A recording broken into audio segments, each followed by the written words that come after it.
Jesus left that place and went away to the district of Tyre and Sidon.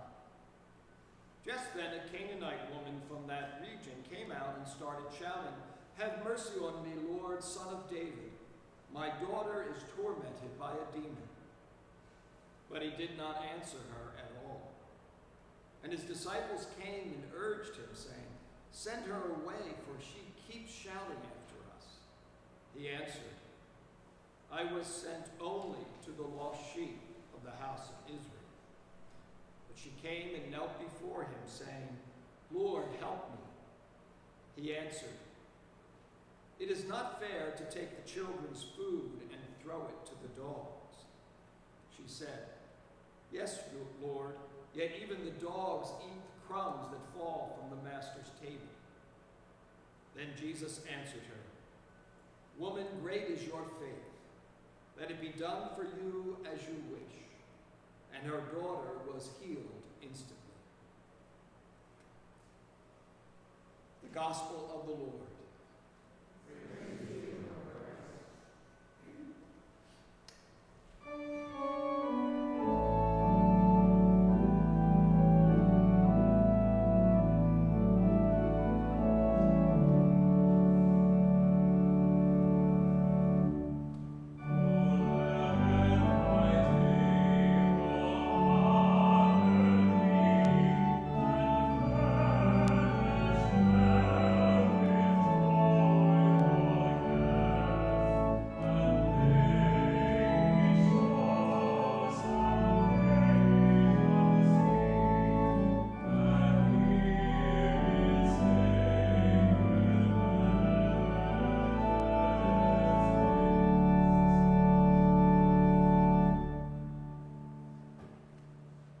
Even the dogs get the crumbs from the master's table. Please be seated.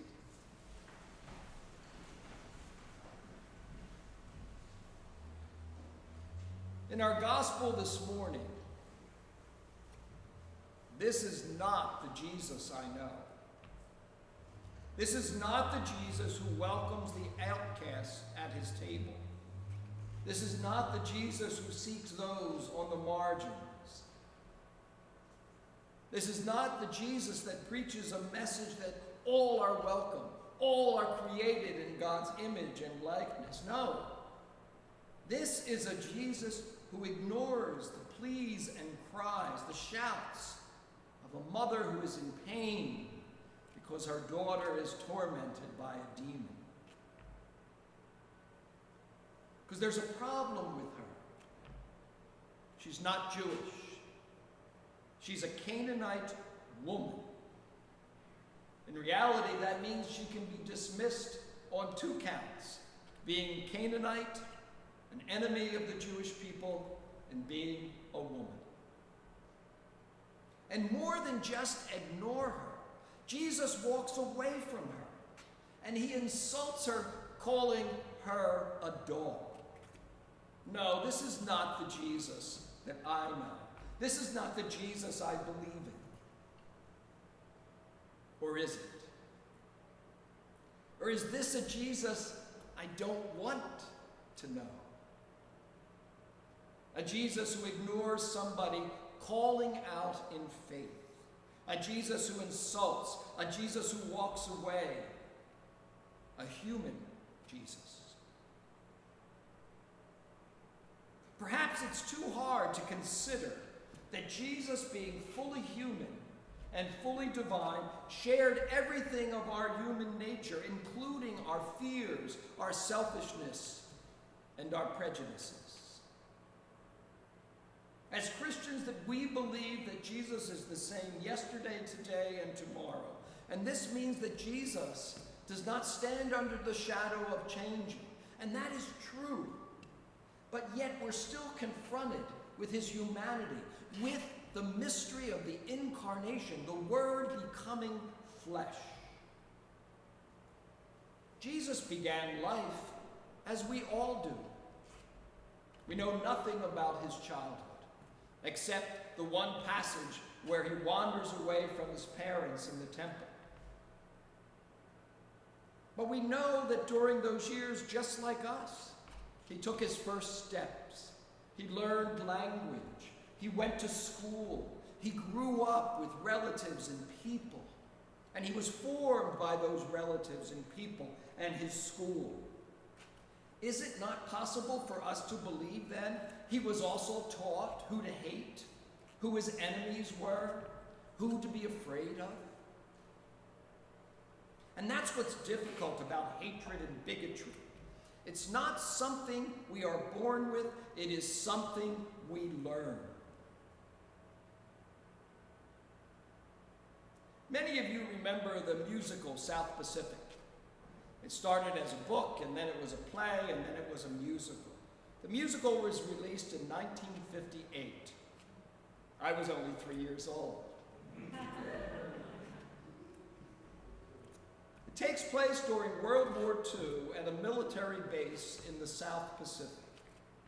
Most of us remember the great love story between Nellie, the cockeyed optimist, and Emile, the elegant Frenchman who owned the ranch.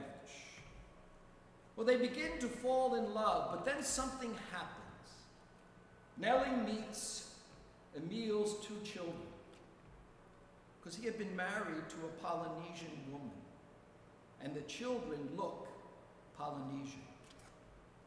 And what happens to Nellie is the prejudice that she was taught rises up, begins to choke out the love she feels, and she runs away, confused. And there's also the great love affair between Lieutenant Cable and the young Polynesian woman, Liat.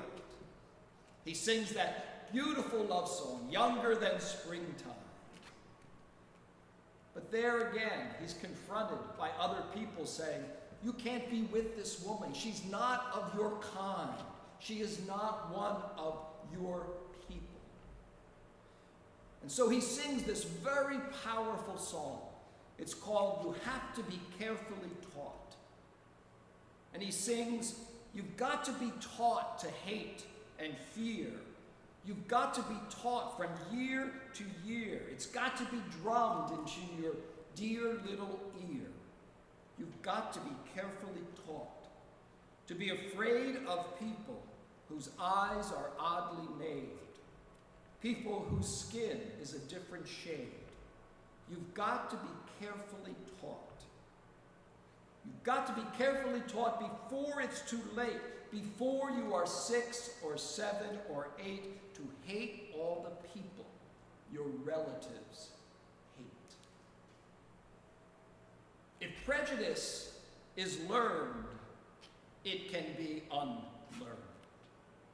We can learn to change our fear of others into understanding. We can learn to examine our prejudices, our fears and bigotry, and we can change. And that's one of the amazing things about today's gospel.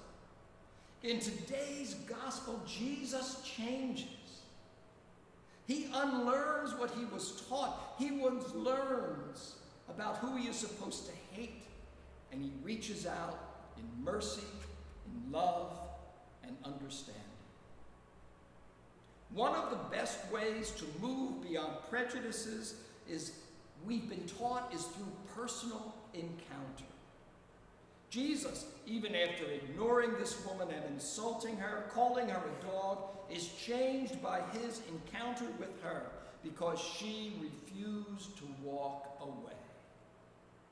As Jesus tells her, it's not fair to take the children's food and throw it to the dogs, but she doesn't let Jesus get away with that. She comes back and she says, yes, Lord, yet even the dogs eat the crumbs that fall from the master's table. She doesn't even presume to sit at the table. She's telling Jesus, let me be at your feet and receive the crumbs, the leftovers. That's how deep her faith is. And what is clear is that Jesus recognized the truth in what she said, and he realized that even though she was a Canaanite and a Gentile, even though he was taught that this is your enemy, he changes. And he realizes, even though he says he only came for the lost sheep of Israel, that his message is bigger and broader. that it is for all people. And he says, "Woman, you have great faith." In most of our gospel stories, it is someone who encounters Jesus that's transformed. There are no other stories that I know of where Jesus is transformed by an encounter. But here, this woman, in her faith, a non-Jew, transforms Jesus in this encounter. It is a powerful message, a message that tells each of us that we too can unlearn our fears, our prejudices, our bigotry. We can unlearn those that we've been taught to hate or be suspicious of. We can unlearn that by allowing ourselves to be open to others, to encounter others in our lives. This woman, this Gentile woman, changed Jesus. And if Jesus can change, so can we.